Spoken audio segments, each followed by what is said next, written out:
Imagine this. A teenage girl wakes up night after night, soaked in sweat, heart racing, the same strange forest burned into her memory. It's not a normal dream. It's not the kind you forget by breakfast. No, this one is vivid, unsettling, and always exactly the same. She sees the same trees, the same fog, the same crooked path leading deeper into the unknown. And the scariest part? She's never even been to a forest in her life. At first, her parents think it's just a phase, maybe stress from school or too much time online. But then something shifts. She starts waking up with dirt on her feet, twigs tangled in her hair, her fingernails, mud under them like she's been digging. That's when they realize this isn't just a dream. It might be something far more real. If you're watching this, it's because part of you needs to know what happens next. And I promise, you're going to get that answer. But the truth? It's not what anyone expected. So don't even think of clicking away. Because what starts with a dream ends in a police investigation, a missing persons case, and a secret buried so deep, it took a girl's nightmare to uncover it. Hey, listen, I know videos like this pop up all the time. Weird mysteries, strange dreams, creepy forests, but this one? It's different. Because it didn't come from a horror movie or a ghost story someone told around a campfire. It started in a real bedroom, in a real house, with a real girl named Emily. And everything you're about to hear is tied to an actual police report. This isn't just to scare you. It's to take you into a story that slowly and terrifyingly unfolds like a puzzle, one piece at a time. So if you're someone who notices the little things, who follows the trail and catches what others miss, this story was made for you. We're diving deep, not just into a haunting dream, but into something that's been hidden for years. A place the cops didn't even know existed until Emily showed them the way. All because she kept seeing it every single night. Now, before we get too far, let me ask you something. Have you ever had a dream so real, you woke up feeling like you were still in it? Like you could smell the air, hear the leaves crunch underfoot, feel someone or something watching you? That's exactly what Emily felt. At first, she tried to ignore it. Her parents brushed it off. But it kept coming back, stronger every time. And here's where it gets really wild. She started drawing it. The trees. The path. A twisted symbol carved into a tree trunk. She didn't know why, but her hands seemed to move on their own, sketching things she'd never seen, but somehow knew were real. Her parents took the drawings to a local therapist. The therapist, she couldn't explain it either. And when Emily said she didn't want to sleep anymore because she was afraid of what she'd see, that's when they knew it was time to call for help. What happened next is where the story takes a sharp left turn. Police were skeptical at first. What were they supposed to do? Search the woods because a teenager had a bad dream? But then an officer looked closer at one of Emily's sketches. He swore he'd seen that exact symbol before. Not in a book, not online, but on a cold case file from over 10 years ago. A case no one had solved. A child who went missing. A search that led nowhere. A trail that ended in the woods. That's when things snapped into focus. Suddenly, Emily's dream wasn't just a dream. It was a map. And following it could mean the difference between finding someone or something that had been lost for over a decade and letting it stay hidden forever. So, why am I telling you this? Because you need to see how far this goes. You need to understand how a girl who never stepped foot in a forest somehow led police to a hidden camp deep in the woods, cut off from the world. You need to know what they found there, and what they didn't. And if you think this is just a spooky story to make you lose sleep, think again. This is the kind of story that makes you question what's real, what we choose to ignore, and what's waiting in the places we fear most. There's a reason you clicked on this video. Maybe it was the title. Maybe it was curiosity. But deep down, maybe you sensed there was more here than just a dream. And you were right. As you watch, I wanted to keep one thing in mind. Emily didn't ask for this. She didn't want to be the center of this mystery. But once she was in it, she couldn't look away. And neither will you. Because once the cops follow her drawings into the woods, they find something no one expected. Something no one can explain. And just when they think they've uncovered the truth, they realize the real mystery is just beginning. Emily Thompson was never the kind of girl who drew attention. In fact, Most people in her suburban high school couldn't tell you much about her beyond the basics. Quiet, polite, straight-A student, always had a sketchbook tucked under her arm. Her Instagram was a mix of art reels, sleepy cat videos, and the occasional repost of motivational quotes about staying grounded and choosing kindness. Her TikTok? Mostly time-lapse drawings and a few low-key dance challenges she'd done with her best friend, Madison. Nothing out of the ordinary. Nothing that screamed this girl is at the center of a mystery, which is what made everything so unsettling. Because when someone who blends into the background suddenly becomes the key to unlocking a long-buried secret, it raises more questions than answers, especially in a town like Greenfield, where nothing ever really happens until it does. A few weeks before the dreams began, Emily had gone on a school camping trip. Just a routine junior year activity, 3 days, 2 nights, some team-building games, and a poorly supervised campfire. She hadn't wanted to go, but her mom convinced her. Said it'd be good for her to get out of her head for a while. What no one realized was that something during that trip, something small and forgettable in the moment, might have triggered everything. She didn't talk about it much when she got back.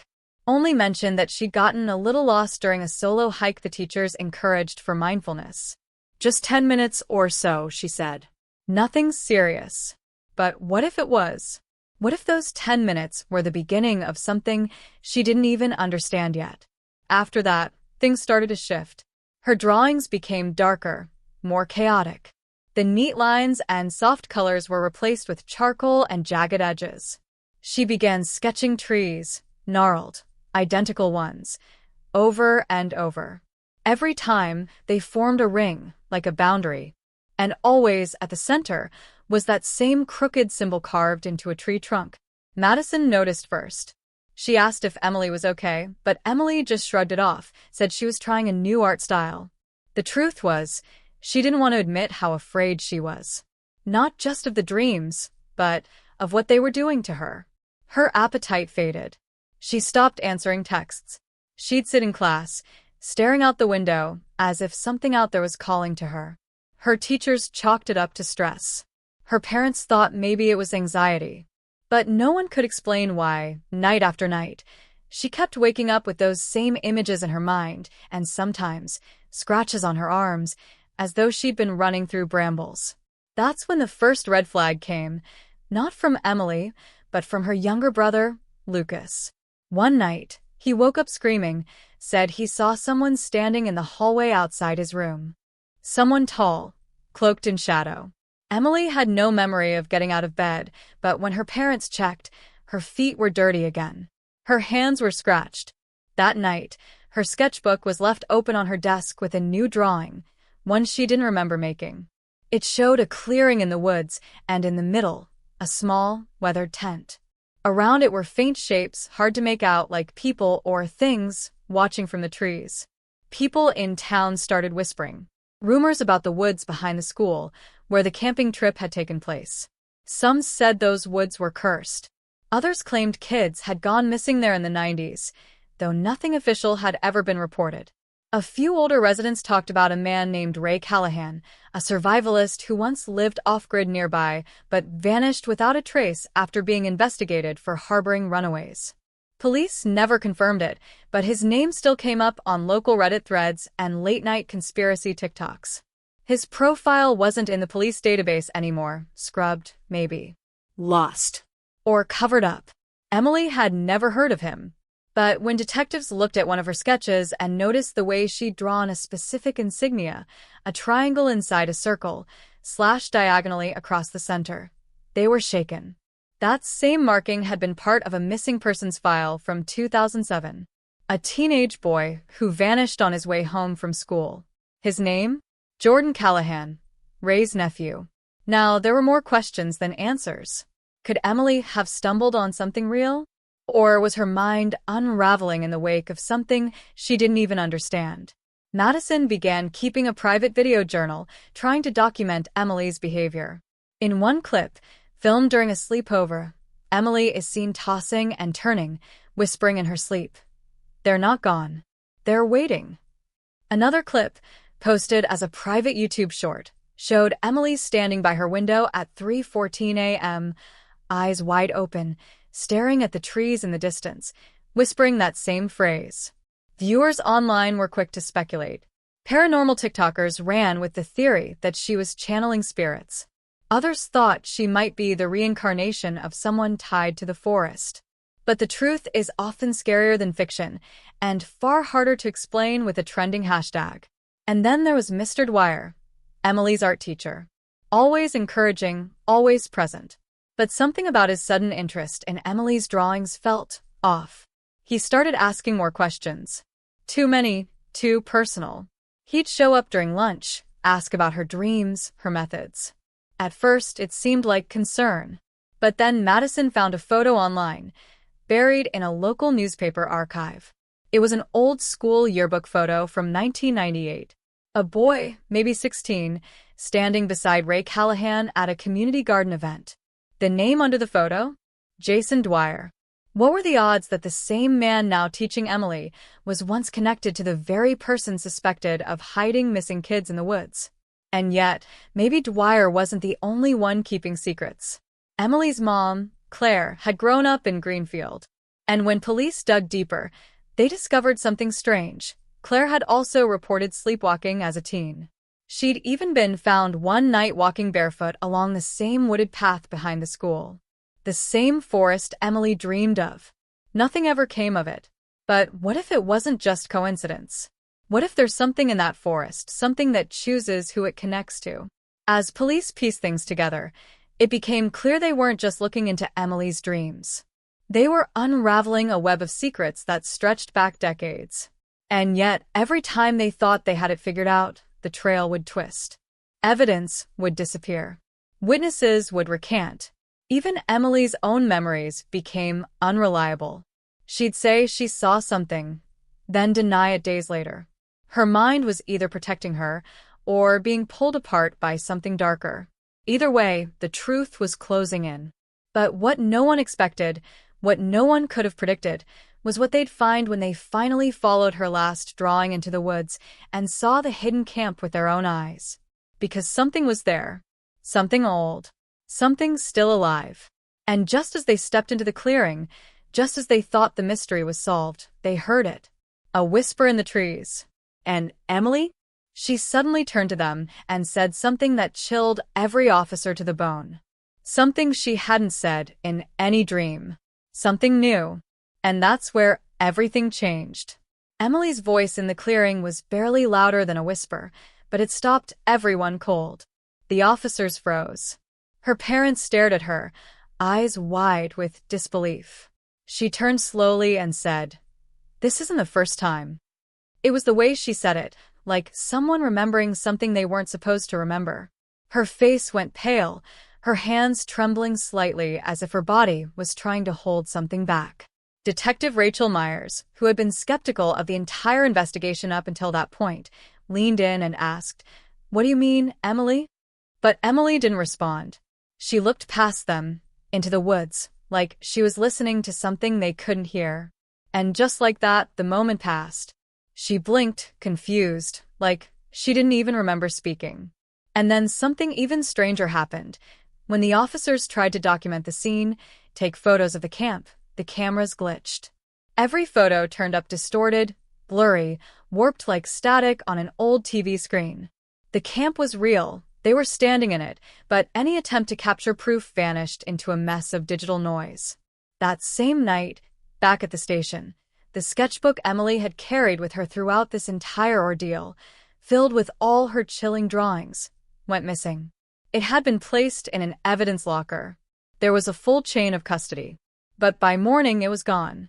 No one could explain how. There were no signs of forced entry, no footage from the hallway cameras. Just an empty drawer where the book had been. That sketchbook had detailed everything. Every dream, every symbol, every clue that had led them to the clearing, and now it was gone. Detective Myers filed an internal report, but off the record, she told Madison something that didn't make it into the files. She believed someone inside the department didn't want that evidence to be seen. Someone who had access. Someone with something to lose. The next day, Emily received a letter in her locker at school. No name, no return address. Just a single sentence written in uneven block letters. You're waking up too much. That same message appeared on a piece of paper taped to her bedroom window 2 nights later. Her father installed a camera outside the house, but it was disabled just hours after it went up. Whoever it was, they were watching. They knew her schedule. They knew where she lived. And most terrifying of all, they knew what she was dreaming. Her parents pushed harder for answers, demanding the police do more. But Myers warned them quietly that the investigation was now being blocked by higher-ups. She didn't know why. Only that something or someone was putting pressure on the department to shut it down. In the middle of all this, a man came forward claiming to have information about the camp. He said his name was Mark Reeves and that he'd lived near those woods as a kid. He told police he'd seen similar symbols back in 2003, carved into the same kinds of trees Emily had drawn. He even claimed to remember seeing a tent in that very clearing, along with someone watching from the shadows. It was all too convenient, and something about him didn't sit right with Madison. When she tried to find his online history, nothing came up. No Facebook, no LinkedIn, no address history. Just a single Reddit account with comments and conspiracy subreddits about forest watchers, dream parasites, and sleepwalking rituals. When she dug deeper, she found a disturbing connection. Reeves had briefly worked at the same mental health facility where Claire, Emily's mother, had spent time as a teen. A detail Claire had never mentioned to her family. That's when the betrayal hit. Claire admitted to Emily that she hadn't just sleepwalked as a teenager. She'd been institutionalized for nearly 6 months after claiming to see a second version of herself in dreams that always ended in the forest. Her own parents had dismissed it as psychosis. Doctors had treated it as dissociative behavior. But the dream stopped when she left town. She thought it was over.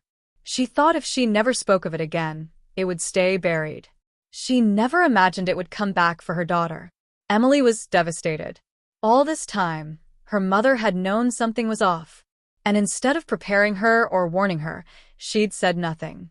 Worse, the more Emily pushed for answers, the more Claire pulled away, clearly terrified of what might happen if the truth got out.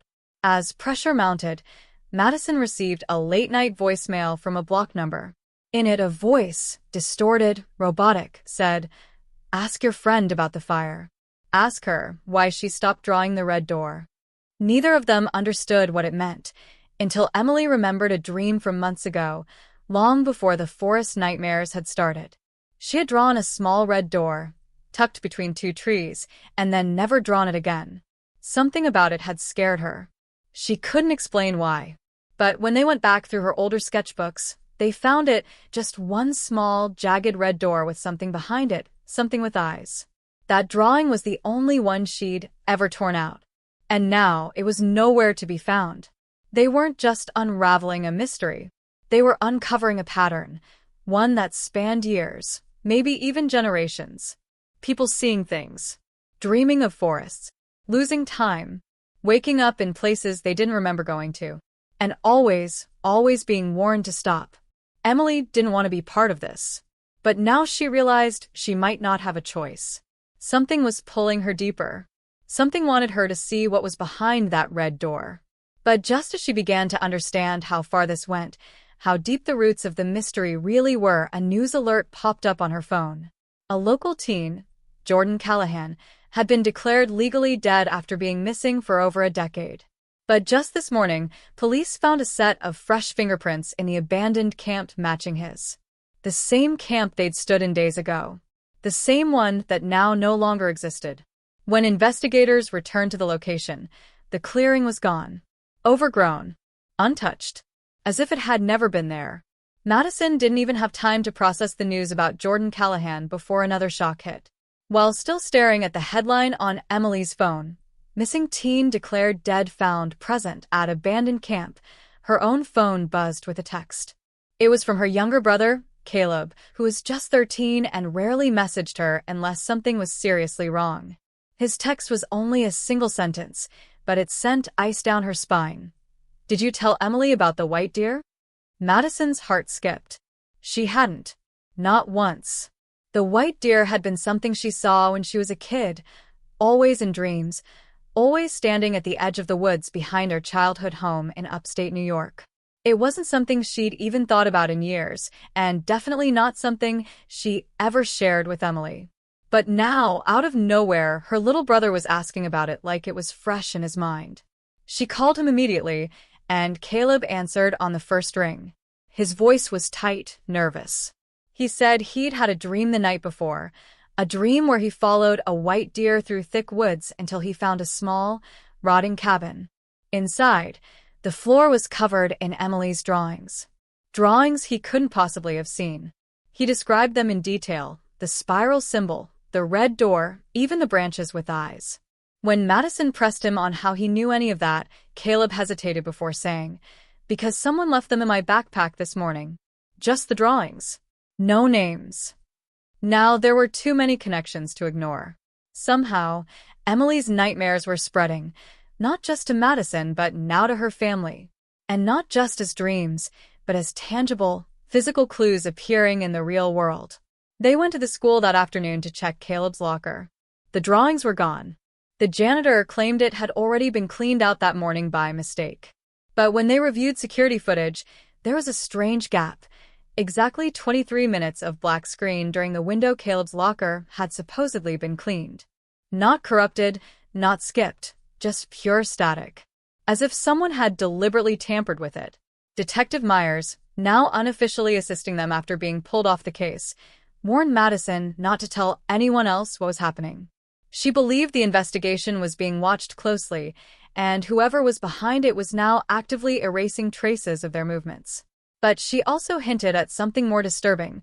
She believed the case wasn't just being covered up. She believed it was being redirected, manipulated from inside. Meanwhile, Emily was unraveling. The dreams were coming faster, more intense, and they were no longer contained to sleep. She began seeing flashes during the day, trees bending the wrong way, shadows moving across her walls, the echo of a girl's voice whispering just behind her shoulder. At first, she chalked it up to stress or lack of sleep. But then one day at school, during art class, she blacked out while sketching and came to nearly 40 minutes later with no memory of what she'd drawn. Her teacher had already turned the paper in to the principal's office, alarmed by what she saw. But by the time Emily got there, the paper was gone. Principal Harrison insisted someone had picked it up already. But when pressed, he got defensive. Too defensive. And then Emily remembered something. Harrison had only been principal for 2 years, but before that, he taught at a private school 2 towns over. The same school where a girl named Elise Grant had gone missing back in 2016. That girl's case was never solved. And in a news photo of her bedroom released after her disappearance, a single red door was drawn on the corner of her mirror. Madison and Emily decided to dig deeper, using archived news reports, Reddit threads, and local blogs. What they found was more than unsettling. It was a map of vanishing dots across the region. Girls between 10 and 17 disappearing with no consistent pattern, but each one reported as having strange behavior beforehand. Talking to themselves, drawing obsessively, saying they were waking up twice. Many of the reports had been buried, filed as runaways or dropped due to lack of evidence. But the more they searched, the more it felt like someone had deliberately scrubbed the truth away. Madison began documenting everything, but she didn't store it on her phone or her laptop. She started using old notebooks, hand-drawn diagrams, disconnected from anything digital. She no longer trusted the cloud. She no longer trusted email. Because every time they tried to upload or send anything, files glitched or disappeared entirely. Someone was erasing their trail. But just when they thought they'd found a solid lead, an old online forum where users shared dream experiences that mirrored Emily's, they discovered a user profile with a familiar name. It's McCarthy92. At first glance, it seemed like just another account. But the posting history suggested otherwise. It referenced Emily's old dreams, ones she had never even written down. The final post, dated months before Emily ever had her first nightmare, simply read, "She's not the first. She's the mirror." That was the moment Madison began to suspect something terrifying, that this didn't start with Emily. It was something older, something inherited. A pattern, not a coincidence. And worse, someone was trying to control that pattern, to shape it. The more questions they asked, the more people started acting strangely. Neighbors avoided them. A teacher Emily trusted suddenly stopped speaking to her after being seen talking with a man in a dark sedan outside school. Even Emily's father, who had been supportive through everything, was now growing distant, his phone filled with calls from restricted numbers, his computer history wiped clean. Everything they thought they knew was unraveling. The people around them weren't just unreliable, they were possibly involved. As the lines blurred between who was a victim and who was orchestrating the chaos, the scariest part wasn't the shadows in the woods or the vanishing evidence. It was the realization that the truth might be buried not just in forgotten dreams, but in the people closest to them. And just as they were about to confront Principal Harrison with what they'd learned, an anonymous envelope was slipped into Emily's locker. Inside was a single Polaroid photo, black and white, blurry, but unmistakable. It showed the clearing, the same camp, the same symbols. But this time, Emily was standing in it, and she was smiling. Madison never expected things to spiral so fast. The moment she saw the Polaroid of Emily standing alone in the forest clearing, something in her gut turned cold.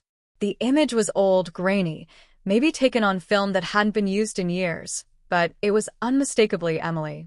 And not just some random shot of her from a camping trip or hike. This photo was wrong. The smile on her face wasn't natural.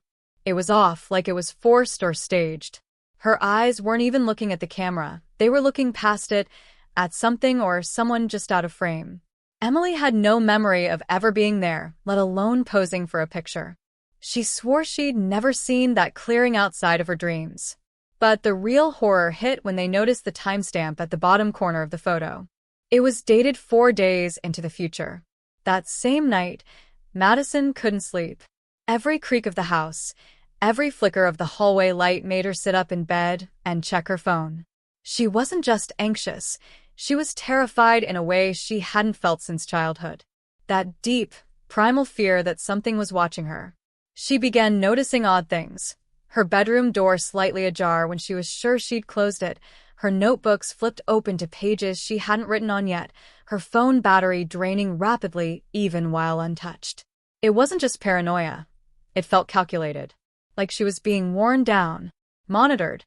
That night, around 3:12 a.m., she saw it for the first time. A figure standing at the end of her street. Still. Silent. Wearing something that looked like a hooded coat, or maybe something older, like a cloak. She blinked, looked away, and when she looked back, it was gone. No sound. No movement. Just the thick silence of early morning. The next morning, she drove to Emily's house to find the front door wide open and the inside eerily quiet. Emily was gone. Her room looked as if she'd just stepped out for a second, bed still messy, phone charging on the nightstand. But something was off. Madison knew Emily would never leave without telling her, especially not after what had been happening. She called everyone, Emily's father, her friends, even the school, but nobody had heard from her. Then she remembered the timestamp, the future date on the Polaroid. Was that a warning? A countdown? Or something worse? That night, Madison filed a missing persons report, but it was clear the police were already stretched thin. The officer she spoke with asked strangely specific questions, like whether Emily had shown any recent fascination with the occult, or spoke about alternate realities. It was like he already had a template ready, like he'd heard this story before. Feeling more alone than ever, Madison turned back to the evidence she'd collected. Pages of dream sketches. Dozens of redacted newspaper clippings. GPS coordinates scrawled in Emily's handwriting. But the more she read, the more the lines between memory and nightmare blurred. There were pieces of information she didn't remember writing down, names she'd never seen, maps of places she'd never visited. One map in particular stood out. A crudely drawn forest trail with an X at the end, marked with one word: threshold. When she compared the sketch to Google Earth, she found something chilling. It matched an area just outside a restricted wildlife preserve. One that had been closed to the public for over a decade due to unexplained structural collapses. Desperate, She drove out there alone, parking her car behind a fallen tree and hiking into the woods. The deeper she went, the quieter it became. No birds, no wind, not even the sound of her own footsteps at times. It was like the air itself refused to carry sound. After nearly an hour of navigating overgrown paths and half-buried markers, she found it. A rusted iron gate chained shut, beyond which the trees were bent in strange ways, arched like ribs, twisted like they were growing towards something unseen. She could feel it then, that same hum she felt in her dreams. A pressure in her chest, like something was waiting just ahead. But before she could go further, she heard a sound that froze her in place. Her name, spoken aloud. From behind her.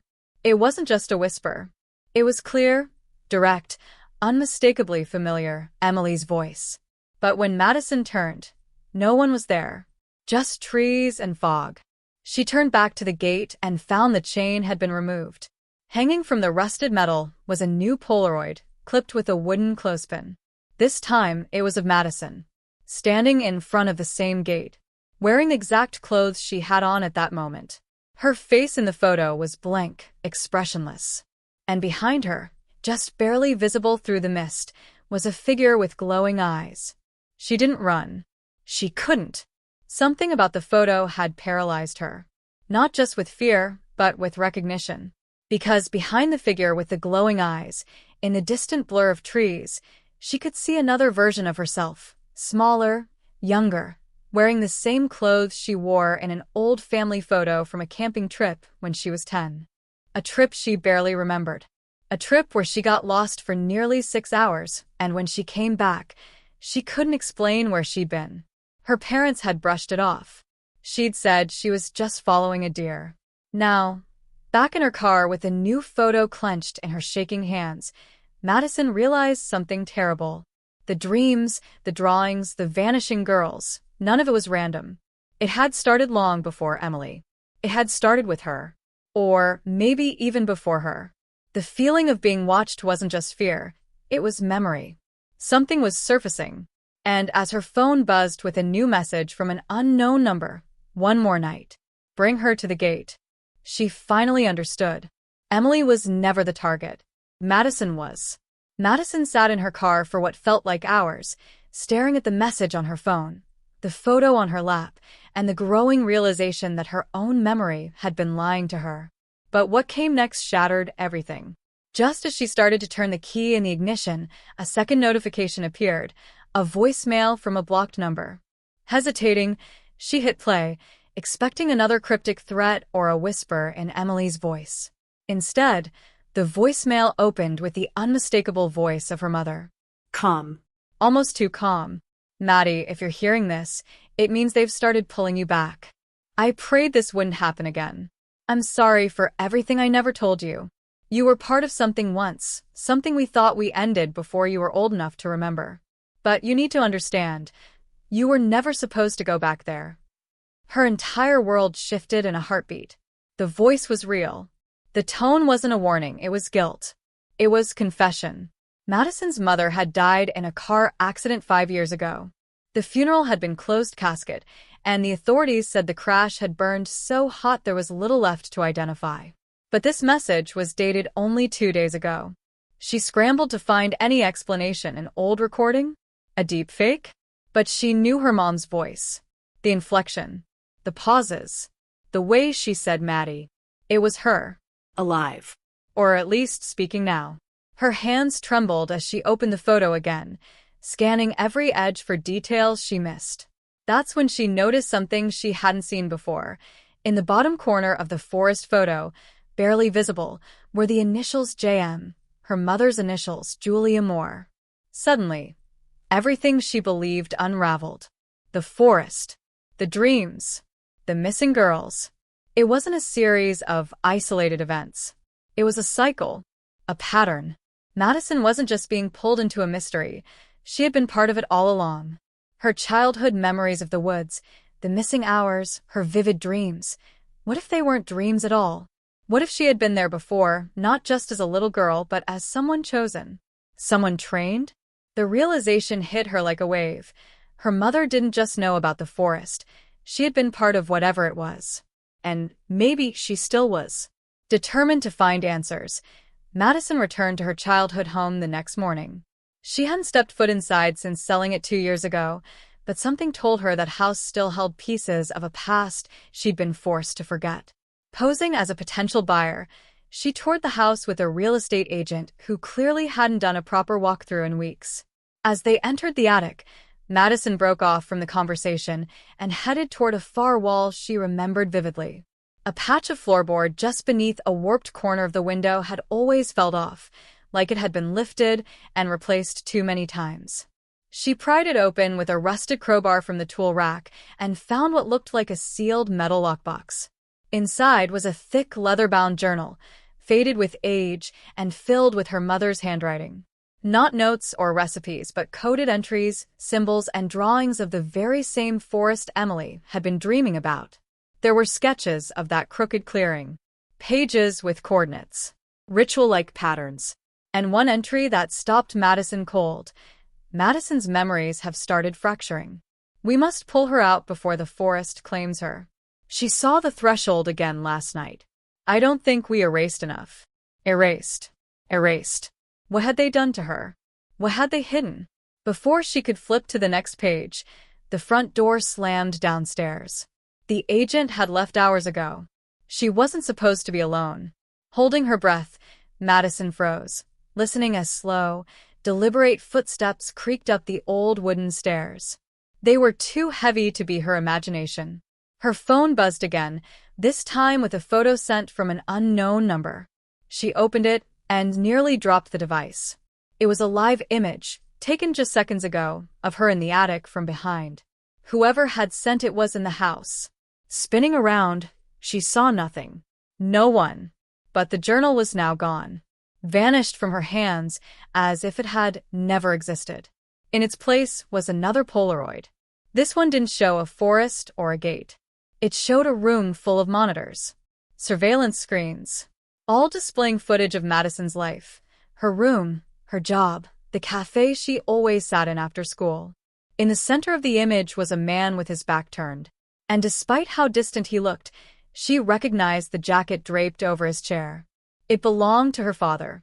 The same father who had disappeared when she was 9. Everything snapped into focus. Her missing hours. The cover-ups. The odd questions from the officer. The voicemail from her supposedly dead mother. The forest wasn't the danger, it was a gateway. But the real threat might be the people she had once trusted most.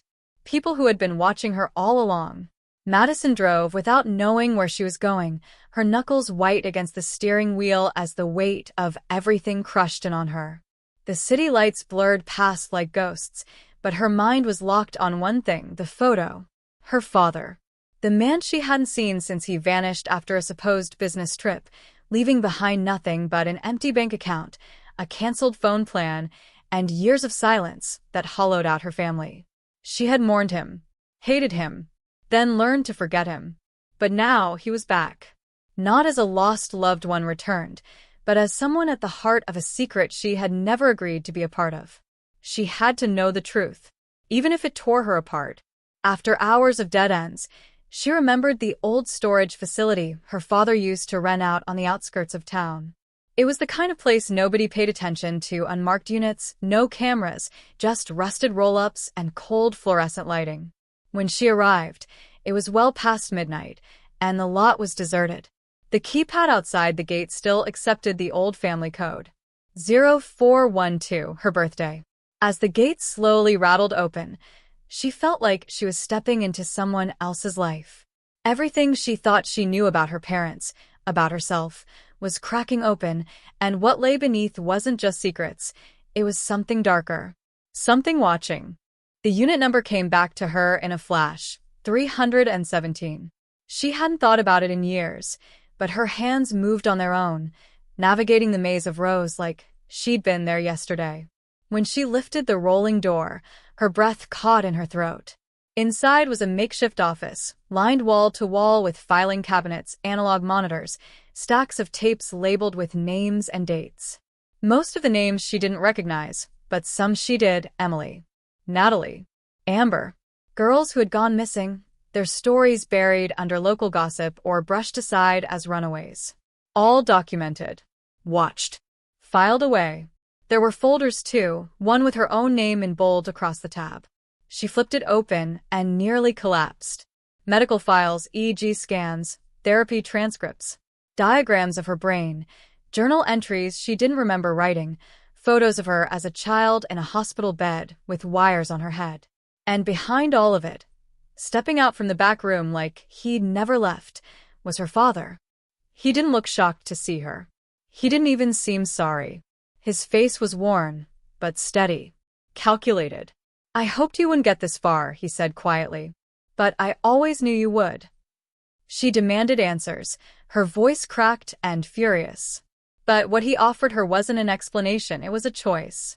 He told her everything had been done to protect her, that the forest wasn't just a place, but a kind of gateway between layers of reality. That the girls who'd vanished were chosen, not kidnapped, and that Madison had once been part of something much larger, something ancient. She had been taken as a child and returned, altered, different, and ever since, she had been watched to make sure she didn't slip back through. He told her she had a gift, a neurological sensitivity to whatever lived in that forest. A sensitivity that allowed her to cross over during dreams. He insisted she had crossed back multiple times without knowing. That Emily's disappearance was a result of Madison pulling her in. But now something had shifted. Something in that place wanted Madison back permanently. Her father held out a sealed envelope. Inside was a plane ticket, a new passport, a burner phone. A way out. He said she could leave tonight. Start over. No more questions. No more forest. No more surveillance. He'd even disable the tracking protocols. Burn everything. Erase it all. But if she stayed, if she chose to keep digging, the consequences would be hers alone. The forest didn't like attention. It punished interference. And it always took what it was owed. Madison stood there, feeling her body tremble with anger and heartbreak. Her father had known. All these years. And instead of protecting her, he had monitored her like a lab subject. Like something dangerous. But even now, part of her wanted to believe he was telling the truth. That maybe his twisted methods were born from fear, not malice. Maybe. But she couldn't leave Emily behind. Not again. She clenched the envelope in her hand until it nearly ripped and asked one last question, one that had haunted her every night since the dreams began. Why did I come back? Why not just let them keep me? Her father looked at her for a long time before answering. Because you didn't belong there. But now, I'm not so sure they agree. Before she could respond, the lights in the storage unit flickered violently. The monitors went black. And then, from the corner of the room, a deep, warping hum began to fill the air. Not from a speaker, not from the walls, but from inside her own head. Her vision doubled. Her knees gave out. She collapsed onto the floor, watching as her father reached for something behind his desk. When her eyes finally adjusted, she saw what he held. Not a weapon, but a small, hand-carved mask. Wooden. Worn. The same one that had appeared in her dreams over and over again. And just before the darkness took her, she realized something far more terrifying than being watched. Her father wasn't hiding from the forest. He was working for it. When Madison came to, the air was different. Thicker, colder, humming with the same strange frequency she remembered only from her dreams. She wasn't in the storage unit anymore. She was lying on the dirt floor of what looked like a cabin deep in the woods. The windows were covered with blankets. There was no light except for the flicker of a lantern sitting on a crooked wooden table, and on that table were three things: the wooden mask, a photo of her and Emily as kids, and a cell phone with one missed call, Natalie. Madison scrambled to her feet, dizzy and disoriented. Her father was gone. The door wasn't locked, but when she stepped outside, she realized she was no longer anywhere near the city. Trees stretched in every direction, tall, looming, familiar. This was the forest. The same one from her dreams. The same one from Emily's sketchbook. She wasn't dreaming now, though. The damp earth under her bare feet, The distant sound of something crunching leaves just out of sight, the goosebumps crawling across her arms. This was all real. And it hit her in waves. The camp was real. The place wasn't just a figment of a haunted imagination or a shared hallucination between children. It existed. And someone had gone to great lengths to hide it. As she moved through the trees, retracing the worn trail leading deeper into the woods, flashes of memory surfaced. Quick, jagged moments of her as a child running through this very path, voices calling out, figures in robes circling a fire, a girl's scream. She hadn't been returned from the forest. She had escaped. And now, she was back, not as a pawn but as a threat. Or maybe as a key. At the edge of a clearing, she spotted movement, people. At least a dozen of them, some in dark coats, some in uniforms, others in plain clothes. She crouched low and watched. That's when she saw a familiar face, Detective Harris. The same officer who had handled Emily's case, the one who reassured her mother there was no foul play. He was talking to another man in hushed tones, gesturing toward a large black van parked in the center. The van doors opened and out stepped someone Madison never expected to see again, her old therapist, Dr. Layton. Madison's heart sank. Dr. Layton, who had helped her through the night terrors, who had convinced her the dreams weren't real, was part of it. And if he was here, that meant the sessions, the questions, the pills, they weren't treatment. They were surveillance. Control. Conditioning. Her entire life had been shaped, bent around this secret. And now, as she listened from the shadows, she realized something even worse. She wasn't the only one. The names on those tapes, the files in her father's storage unit, weren't cold cases. They were records of others like her. Children who had touched that place, crossed into whatever existed in the forest's folds, and been pulled back with something left behind. This wasn't about one missing girl. It was an operation. A decades-long project. Madison heard them mention the Threshold event, returning subjects, and something called the Hollow Protocol. It wasn't just a conspiracy, it was organized, funded, institutional. She backed away slowly, trying not to make a sound, but a snap of a branch underfoot gave her away. Within seconds, lights flashed and voices shouted. She ran, blindly, heart hammering in her ears, branches slashing her skin, every step twisting deeper into a place that no longer felt like Earth. She could hear them behind her, boots, radios, commands. And then, cutting through all of it, a voice she recognized. Madison, stop. It's Natalie. She turned sharply, skidding to a halt. Natalie stood between two trees, flashlight in hand, her expression torn between urgency and panic. They're not what they say they are, she whispered, grabbing Madison's arm. But neither is your father. Madison stared at her, confused, betrayed. You knew, she asked. You were part of this? Natalie shook her head. I didn't know everything. I swear. I thought he was helping. Until last week. Until I saw the footage of Emily. She's still alive. I saw her. But they're going to erase her. They said she's unstable. That she crossed too many times. It was too much. The lies, the layers, the people she thought she could trust. All of it was unraveling. Why you? Madison asked. Why were you still talking to my dad? Natalie hesitated, then took a deep breath. Because he's not my boss. He's my handler. The words hit like a punch. Natalie hadn't just been a friend. She'd been assigned. Embedded. Madison stumbled backward, everything inside her boiling. But there was no time. Voices were getting closer, the red beam of a tracker light cutting through the trees like a sniper scope. We have to go, Natalie urged. If they catch you now, you'll never come back. Madison didn't know who to believe anymore. But something in Natalie's eyes wasn't fake. Not this time. Together, they ran, deeper into the woods, toward a place neither of them truly understood. But Madison knew this. If Emily was alive, if there was even a chance to pull her back, to expose the truth behind this operation, she had to try. Somewhere behind them, the chanting started again. Low. Rhythmic. Ancient. And that's when Madison saw it, the edge of the camp.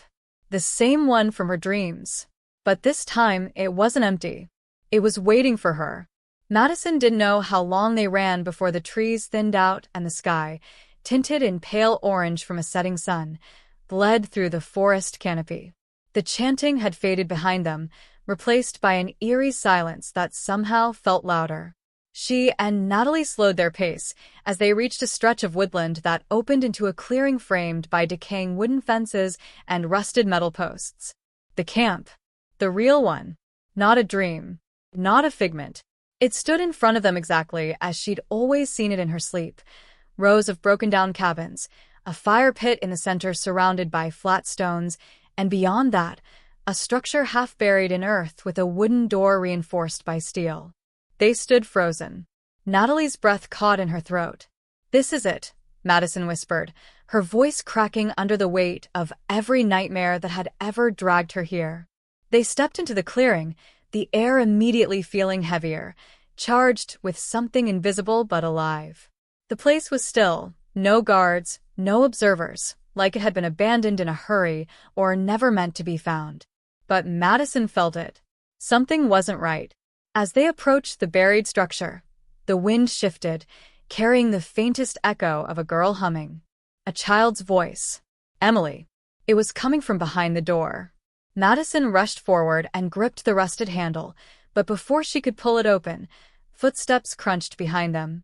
Natalie spun first, flashlight beam catching the face of the last person Madison wanted to see. Her father. He wasn't armed, not visibly, but his presence alone radiated control. "You shouldn't have come back here," he said flatly, as if this was a matter-of-fact family issue and not the culmination of years of deceit. "You don't know what you're doing, Madison. You never did. That's why we kept it from you." Madison stepped in front of the door protectively, trembling but steady. "Emily's in there, isn't she?" He didn't answer. Instead, he turned to Natalie. "You brought her here?" The betrayal in his voice was sharp, personal. Natalie shook her head. "You lied to me. To both of us. You said she was gone." "Because she is," he said coldly. "Whatever's in there, it's not her anymore." Madison's heart pounded. "You knew all this time. You erased everything. The dreams, the memories, the files. You drugged me. Watched me like a lab rat. We weren't watching you. We were protecting you," he snapped, his tone rising with the fury of a man who'd lost control of his secrets. "You think you've uncovered some grand conspiracy, but it's worse than you imagine." Emily crossed over. And when she came back, she brought something with her. Madison's hand hovered over the door latch. "I don't care." "You should," he said. "Because once you open that, it won't just be about her. It'll be about all of us. Everyone who's ever seen it, dreamed it, touched it. That place doesn't forget." A sound echoed from within the door. Soft footsteps. Then a knock. 3 times. Madison hesitated, her hand shaking now. "I have to see her." "You're not ready." "Neither were you." In one sudden motion, she pulled the latch and flung the door open. Inside was a narrow hallway, dimly lit with lanterns bolted to stone walls. At the far end stood a girl in a white hoodie, older now, thinner, eyes wide with recognition. Emily. But her smile didn't quite reach her eyes. And behind her, shadowy movement twisted unnaturally against the wall, as if something else had entered the room with her. Madison stepped forward, but Natalie grabbed her arm. "Wait. Look." Emily's eyes flicked to Natalie, then back to Madison. "He's right," she said softly. "It's not just about me anymore." Madison stared at her sister, aching to hug her, to pull her back into the real world. But the shadows around Emily thickened, pulsated. She realized then, Emily hadn't just survived. She had changed. Or maybe she had been changed. "What did they do to you?" she asked. "It's not what they did," Emily whispered. "It's what I became." Before Madison could speak again, the ground trembled. The lanterns flickered. And from outside the cabin, voices shouted in panic. Her father stepped back, fumbling for a device on his belt. "They found us," he hissed. "Get out of there. Now." Suddenly, the clearing flooded with harsh, white lights. Helicopters overhead. Trucks rumbling in. Men in tactical gear, with insignias Madison didn't recognize, swarmed in with rifles drawn. Not local law enforcement. Not the people who had been looking for Emily. This was something else. Something bigger. Federal. Maybe even darker. And they weren't here to rescue anyone. From the shadows behind Emily, a figure emerged, tall, cloaked, its face completely obscured by a mask that looked like it was carved from the same ancient wood in Madison's recurring dreams. She stumbled backward. Her father screamed something unintelligible. Natalie shoved her toward the exit. Go! But Madison froze. Because just before the masked figure reached Emily, her sister turned and whispered something to it, and it stopped. Like it understood her. Like it belonged to her. Then Emily looked over her shoulder, eyes locking with Madison's. I came back, she said, to bring you home. Madison backed away, mind spinning. The dreams, the forest, the sketches. It hadn't been a warning. It had been an invitation. And she had accepted. The woods were quiet now, but not in the same way they had been before. Not with that oppressive silence, not with the weight of secrets pressing down on every leaf and shadow. This was a different kind of quiet, the aftermath of something too big to name. The search teams were gone. The helicopters had vanished. Whatever agency had swarmed the hidden camp in the woods had taken everything they wanted, and then disappeared like they had never been there to begin with. No press conferences, no headlines. Just silence. And in that silence, Madison sat on the edge of the same fire pit from her dreams, watching smoke curl from the last dying embers of a fire she hadn't lit. Across from her sat Natalie, bruised but alive, her expression distant as she held a worn photograph of Emily, the same photo Madison had found buried under her mattress the night the dreams started all over again. It had been a week since the confrontation beneath the ground. A week since she had seen Emily walk into the darkness with that masked figure. No screams, no fight, just an eerie calm, as if she had accepted her fate long before Madison had ever arrived. She had looked back one last time, and though the words never left her lips, Madison heard them anyway. Don't follow me. That was the last time she saw her sister. But even now, with her eyes open in daylight, she still felt her presence, lingering in the pine-scented breeze, whispering in the trees when the wind shifted just right. The government called it a closed case. They claimed Emily had perished years ago, and that the operation in the forest was part of a decades-old investigation into unauthorized psychological experiments gone wrong. But that was just their version. The one they wanted the world to believe. Madison knew better. And so did Natalie. They had seen what no one else had. The forest wasn't just a place. It was a boundary between memory and reality, past and present, what was lost and what was waiting to be found. And Emily hadn't been lost. She had been claimed, taken not by people but by something older, something tied to the land in a way no one understood. Maybe it had used her. Maybe it had saved her. But whatever it wasn't done. Madison could feel that now, like a soft pulse in the back of her mind, growing stronger with each night. She refused to sleep. Her father had disappeared after the raid. His name scrubbed from every database. His home cleaned out, as if he had never existed. But Madison remembered the look in his eyes, that mix of guilt, fear, and resolve. He hadn't just been hiding the truth. He had been trying to bury it permanently. She didn't know whether to hate him or mourn him. He had tried to protect her in his own warped way. Maybe that's what made it worse. Now, as she watched the last flicker of fire turn to ash, Madison pulled the notebook from her backpack. It was filled now. Every page. Sketches of the camp, drawings of Emily's face at different ages, fragments of dreams she could barely remember. But the last page was blank. She had saved it. Not because she had nothing left to say, but because she wasn't sure how this ended. Or if it ever really did. She looked at Natalie, who finally spoke after a long pause. Do you think she's still out there? Madison didn't answer right away. She closed the notebook and stood up, brushing the dirt from her jeans. I think she never left. Not really. I think this whole time, she was trying to lead me somewhere, not just to her but to who I was supposed to be. Natalie stood too, nodding slowly. So, what do we do now? Madison glanced into the tree line, where the forest seemed to shift slightly, as if watching her back. We go home. For now. But we don't forget. We stay ready. They walked back through the woods, this time not as two girls haunted by a past they didn't understand, but as survivors of a truth bigger than anything they'd ever been taught to believe.